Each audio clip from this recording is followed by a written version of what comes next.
முரளி, நீங்க சிறப்பா விளையாடிட்டு இருக்கீங்க. உங்களோட அடுத்த பிளான் என்ன? அதாவது உலகத்துல பல கிரிக்கெட் வீரர்கள் பாத்தீங்கன்னா அவங்களுடைய சொந்த மண்ணில் அவங்களுடைய ஊர்கள்ல கிரிக்கெட் அகாடமி அமைச்சு அங்க உள்ள இளைஞர்களை அந்த அகாடமியில சேர்த்து அவங்கள நேஷனல் டீம்ல விளையாட வைக்கிறதுக்கான நிறைய பிளான்ஸ் எல்லாம் வச்சிருக்காங்க. உங்களுக்கு அப்படி ஒரு எண்ணம் இருக்கா? எதிர்காலத்துல ஒரு கிரிக்கெட் அகாடமி உங்களுடைய சொந்தமா அமைச்சு அதுல இளைஞர்களை பயிற்றுவிச்சு நேஷனல் டீமுக்கு கொண்டு வர மாதிரி உங்களுக்கு ஏதாவது பிளான்ஸ் இருக்கா? அப்படி ஒரு எண்ணமும் இல்லை. நான் கிரிக்கெட் அடிச்சு முடிஞ்ச உடனே நான் நினைச்சிருக்கேன், நானும் அனில் கும்ப்ளேயும் சேர்ந்து ஸ்பின்னர்ஸ்க்கு ஸ்பெஷலா ஒரு அனில் கும்ப்ளே அவர் சொன்னாரு, because is going to academy பெங்களூரா, ஸோ ரெண்டு பேரும் சேர்ந்து ஏதாவது பண்ணுவோன்னு.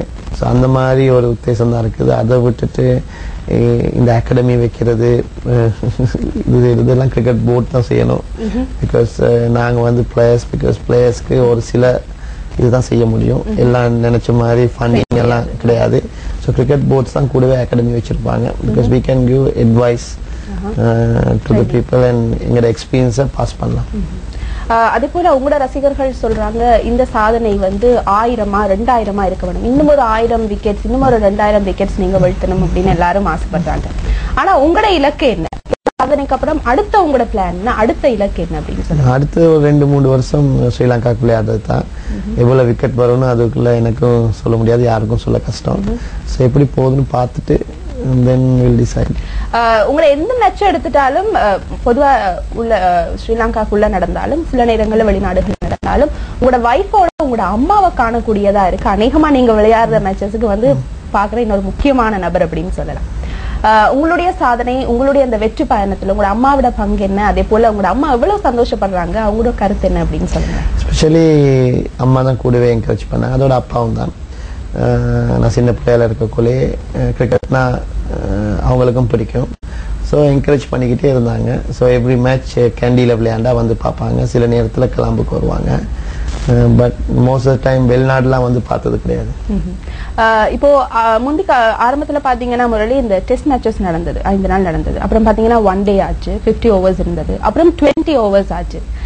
இது கொஞ்சம் கொஞ்சம் மாற்றங்கள் வந்திருக்கு இல்லையா?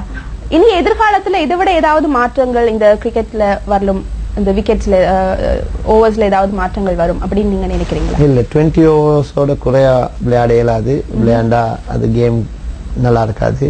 ஸோ 20 ஓவர்ஸ் தான் கடைசி ஸ்டெப்பான்னு நினைக்கிறேன். பிகாஸ் அது ஒரு 2 ஹவர்ஸ்க்குள்ள முடிஞ்சிடும். Because after the work people பார்க்கறதுக்கு லேசியாகவும் இருக்கும், அவங்களுக்கு கூட நேரம். பட் டெஸ்ட் மேட்ச் ட்ரெடிஷன் அப்படியே இருந்துகிட்டு தான் இருக்கும். பட் குறைஞ்சாலும் டெஸ்ட் மேட்ச் ட்ரெடிஷன் விளையாண்டுக்கிட்டு தான் இருப்பாங்க. 50 ஓவர்ஸும் விளையாண்டுட்டு இருப்பாங்க. இந்த 3ம் விளையாடக்கூடிய, அதுலேயும் 3லையும் ஒரே பிளேயர்ஸ் விளையாட மாட்டாங்க. 20 ஓவர்ஸ்க்கு வேற ஸ்பெஷலிஸ்ட் இருப்பாங்க, 50 ஓவர்ஸ்க்கு டெஸ்ட் மேட்சஸ்க்கு அப்படின்னு எதிர்காலத்துல அந்த மாதிரி அமையும் நினைக்கிறேன். 15 ஆண்டுகளா கிரிக்கெட் விளையாடிட்டு இருக்கீங்க. அதே போல உங்களுடைய ஸ்பெஷல் பயிற்சிகள் ஏதாவது இருக்கா? நீங்க உங்களுடைய உடம்ப கட்டுக்கோப்பா வச்சிருக்கிறதுக்காக ஸ்பெஷல் பயிற்சிகள் ஏதாவது செய்றீங்களா? அப்படின்னு கேட்டா இளைஞர்கள் நிறைய பேர் பார்த்துட்டு இருக்காங்க இல்லையா? நீங்க தான் அவங்களுக்கு எல்லாம் முன்மாதிரி. இல்ல, சேம் ட்ரைனிங் தான். வாட் எவர் ட்ரைனிங் நாங்க செய்யறது. எங்களுக்கு பிசியோதெரபி இருக்காங்க, அதோட ட்ரெயினர்ஸ் இருக்காங்க.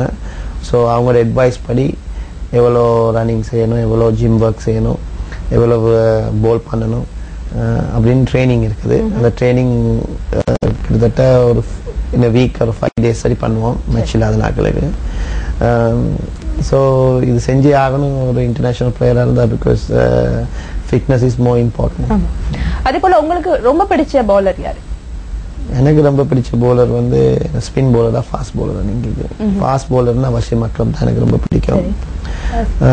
ஸ்பின் பவுலர் எடுத்துக்கிட்டீங்கன்னா எனக்கு மிக பிடிச்ச bowler Anil Kumble. Because as a friend and நான் தோங்கோல தான் அவரும் கிரிக்கெட் தோங்கினார் 1991 போல. ஸோ அவர் ஆஸ் அ ஃப்ரெண்ட்னால எனக்கு ரொம்ப பிடிக்கும் பவுல் பண்றேன். பல விஷயங்கள் இன்னும் பேசணும் முரளி, அதுக்குள்ள ஒரு இடைவெளி எடுத்துக்கலாம்.